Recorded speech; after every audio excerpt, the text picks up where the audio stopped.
تب فیوژن جاییه که تمام جادوی جلوه‌های ویژه اتفاق میفته.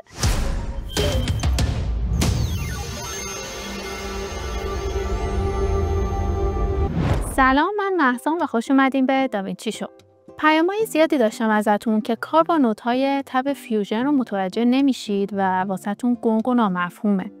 واسه همین تصمیم گرفتم با یه پروژه عملی از ابتدایی ترین قسمت کارکرد نت‌ها تا ساخت یه متن جذاب رو بهتون آموزش بدم.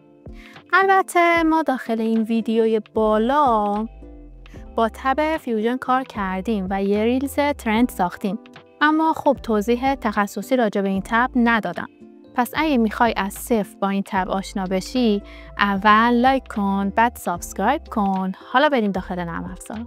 مدیا یا فوتیج خودمون رو وارد تایملاین میکنیم. بعد از اون وارد پنجره فیوژن میشیم. اولین چیزی که میبینم مدیا این و مدیا اوت هست. مدیا این در واقع ویدیوی اصلی ماست، چیزی که توی تب ادیت ماست، و مدیا اوت ویدیوی ویرایش شده ما در تب فیوژن هست و چیزیه که قراره به تب ادیت برگرده.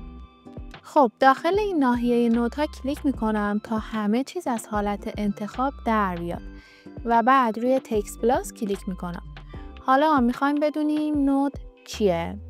ما میتونیم اکثر نودهای فیوژن رو به 4 دسته تقسیم کنیم و این نود تکست رو گره سازنده یا نود سازنده یا نود مولد نامگذاری کنیم.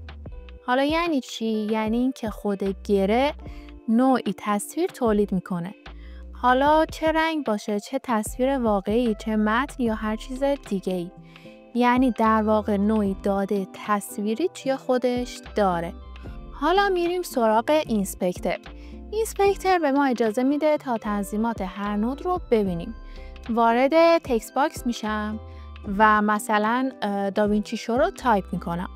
اما متوجه شدیم که ما هنوز روی تصویر چیزی نمیبینیم. خب به خاطر اینه که هنوز این نود رو به این نودها اضافه نکردم. ولی اینجا بیایم ببینیم این مانیتور چیه.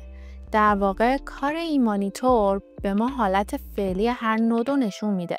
پس اگه عدد 1 رو فشار بدم، نود تکست رو میتونم توی این مانیتور ببینم. اگه عدد 2 رو فشار بدم، میتونم اون رو توی نمایشگر دومم ببینم. خب الان 2 نقطه سفید فعاله و به ما میگه که این نود متن رو میتونی توی 2 نمایشگر ببینی. ولی خب من میخوام مانیتور راستم همون مدیا اوت هم باشه.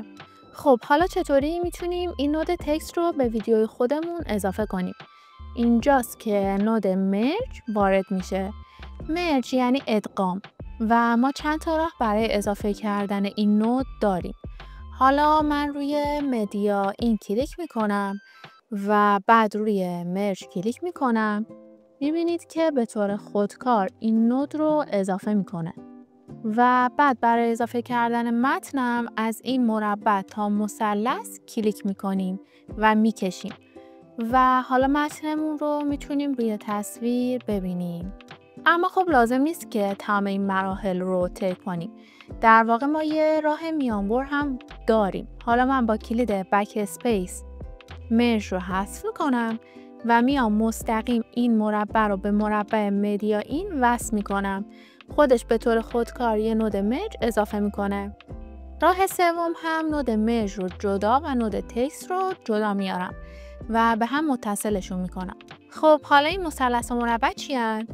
در واقع هر مثلث ورودی ما و هر مربع خروجی ما محسوب میشه. یعنی هر نود که مثلث داره انتظار داره که یه نود بهش اضافه بشه و یه مربع هم انتظار داره که تصویر رو ارسال کنه. همینطور که میبینین اینا رنگای مختلفی هم دارن. در واقع اینا نشون دهنده رنگ زرد پس زمینه، رنگ سبز پیش زمینه و رنگ آبی ماسک و افکت های ما هستن. الان نود تکست ما توی پیش زمینه ما قرار داره و خب به خاطر همینه که ما میتونیم روی تصویر ببینیمش. خب حالا بیان برعکسش کنیم. یعنی خروجی تکست رو به ورودی زرد که پس زمینه هست وصل کنیم و خروجی مدیا رو به ورودی سبز که پیش زمینه هست وصل کنیم. خب حالا انگار متن من پاک شد، اما اون توی پس زمینه ماه، دقیقاً اینجا. حالا به جای اینکه این دستگیره ها رو جدا کنید و اونا رو برعکس کنیم، بازم یه راه میانبر وجود داره. با کلیدهای کنترل و تی میتونیم این کار رو انجام بدیم.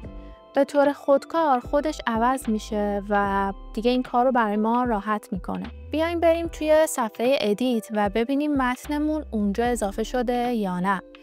همینطور که میبینید ما متن رو داخل این تب هم میتونیم ببینیم. برگردیم به فیوژن. اینجا من میخوام یه بک‌گراند به متنم اضافه کنم. نود متنم رو جدا میکنم و از این نوار ابزار بالا یک بک‌گراند انتخاب میکنم. کلید 1 رو میزنم تا اینجا توی این مانیتور بتونم ببینمش و خب رنگش رو میام و تغییر میدم. اگه به قسمت تایپ هم بریم میتونی یه گرادینت به بک‌گراندمون بدیم. رنگ گرادینت رو هم اینجا انتخاب میکنم. نود تکست رو به بک‌گراند وصل میکنم و میبینید که یه مرج دیگه واسمون ساخته میشه و این مرج رو به مرج پایینی وصل میکنم. حالا من نمیخوام که این بک‌گراند کل صفحه رو بپوشونه. میخوام قسمتی از اون بیاد زیر متنمون و برای این کار میام یه نود ماسک ایجاد میکنم.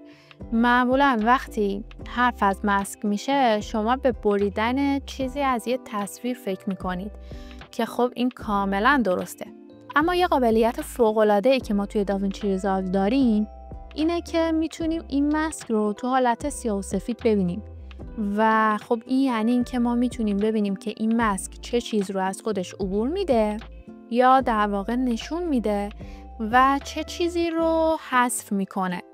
هر چیزی که سفید باشه عبور میکنه یا نشون داده میشه و هر چیزی که سیاه باشه مانع از عبور میشه و حذف میشه.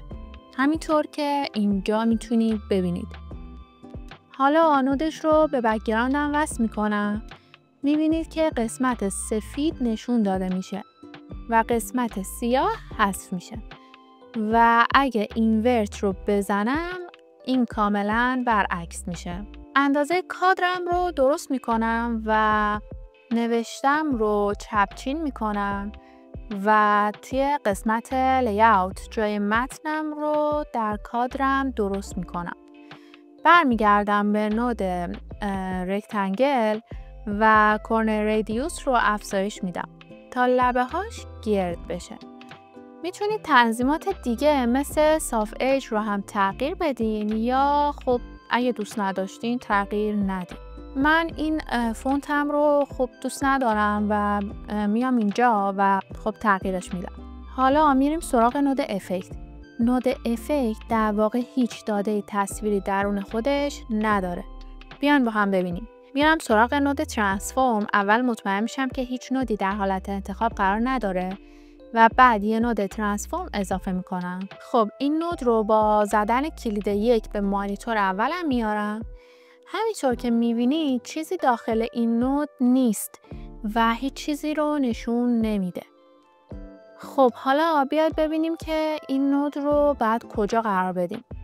روی نودم کلیک راست میکنم، اون رو میکشم و کلید شیفت رو نگه میدارم و اون رو بین مرج 1 و مرج 2 قرار میدم و حالا اگه حرکتش بدیم میبینیم که کادر و متن و کلا تغییراتی که اعمال کردیم با هم جابجا میشن. اما اگه نود ترانسفورم رو جابجا کنم، مثلا بذارم اینجا، دیگه متن و کادرمون با هم جابجا نمیشه. پس این خیلی مهمه که نودها رو در جای مناسب خودشون قرار بدیم. حالا میخوام یه تغییر دیگه هم به متنمون اضافه کنیم. روی نود متن کلیک میکنم و از قسمت راست شیدینگ رو انتخاب میکنم و از قسمت سلکت الیمنت میتونید تغییرات مختلفی به متنتون بدید. تیک انیبل رو فعال میکنم داخل این باکس شماره 3 و یه شادو به متنمون اضافه میکنم. اما خب چطور میتونم به خود کادرمون هم یک سایه اضافه کنم. از داخل افکت ها افکت درپ شادو رو سرچ یا روی نود بک‌گراند کلیک میکنم و کنترل اسپیس رو میزنم یا شیفت اسپیس. حالا این ممکنه توی صفحه کلید شما متفاوت باشه تا این پنجره افکت ها باز بشه و درپ شادو رو سرچ و اد میکنم. میتونید تنظیماتش رو هم تغییر بدید و خوب شخصی سازیش کنید. حالا برمیگردیم به ترانسفورم و سعی میکنیم جای کادرمون رو در تصویرمون درست کنیم.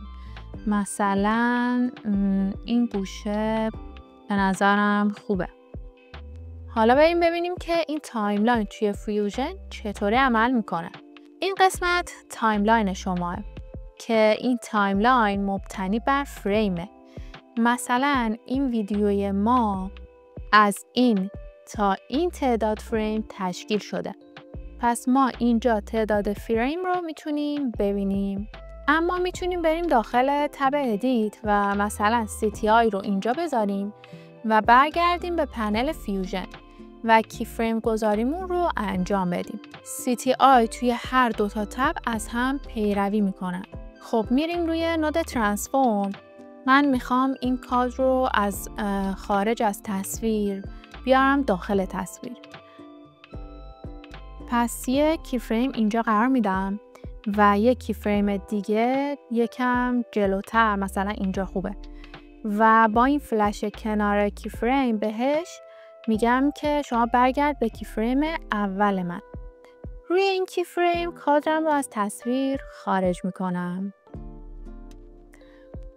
خب حالا وقتی میاد داخل تصویر یکم به نظرم سرعتش کنده. من میخوام یکم سریعتر وارد تصویرم بشه. پس از بالا اسپلین رو انتخاب میکنم و سعی میکنم با استفاده از این گزینه یکم کی فریم هام رو به هم نزدیک کنم. البته باید کی فریم هاتون توی حالت انتخاب باشه، اینو یادتون نره. خب وقتی به هم نزدیکش میکنم میبینم که سرعتم یکم زیادتر شد. بعد هم با انتخاب این گزینه به کی فریم هام ایز میدم که تا وقتی وارد تصویر میشه سرعت نرمتری داشته باشه. به این صورت. حالا برمیگردم به تب ادیت و یه فیوژن کامپوزیشن از قسمت افکت ها اد میکنم. وقتی وارد میشیم میبینیم که چیزی داخلش وجود نداره. خب برمیگردیم به ادیت، روی فوتیج کلیک راست میکنن و اوپن فیوژن پیج رو میزنیم.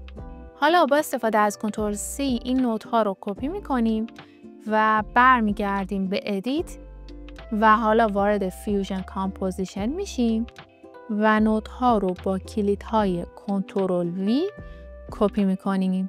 همونطور که میبینید چیزی برای ما نشون داده نمیشه چون این نودها هیچ پس زمینه‌ای ندارن.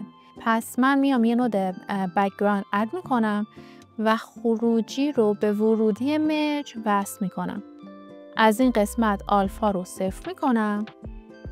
حالا برمیگردم به تب ادیت، روی فوتیج کلیک راست میکنم و گزینه ریست فیوژن کامپوزیشن رو انتخاب میکنم تا تمام نودهام روی فوتیجم پاک بشه.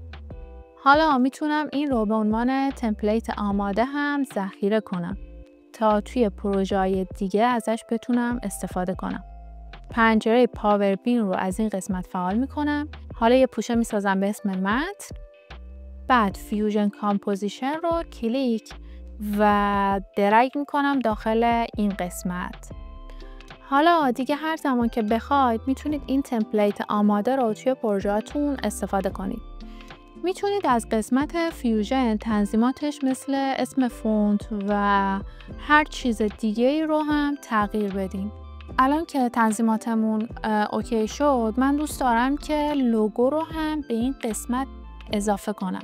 برمیگردم به فیوژن، مدیا پول رو روشن میکنم و لوگوم رو میارم اینجا و خروجی تکست رو به خروجی لوگوم وصل میکنم که میبینید که یه مرج ساخته میشه. این مرج رو به مرج 2 وصل میکنم.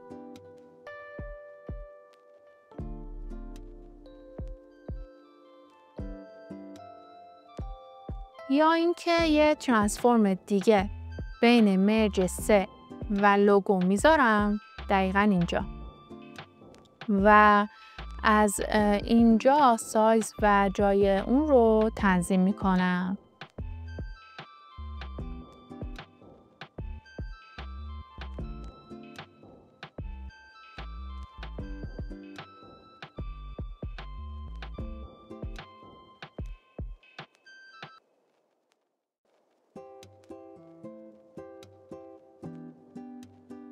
دیدی فیوژن چقدر جذابه؟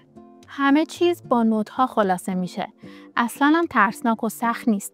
فقط باید تمرین کنی و خلاقیتت رو ببری بالا. در ضمن میتونی توی کامنت ها به هم ویدیو بعدی رو پیشنهاد بدی تا واسط آموزشش رو بسازم. اگه این ویدیو واسط مفید بود لایک کن و یادت نره که سابسکرایب کنی.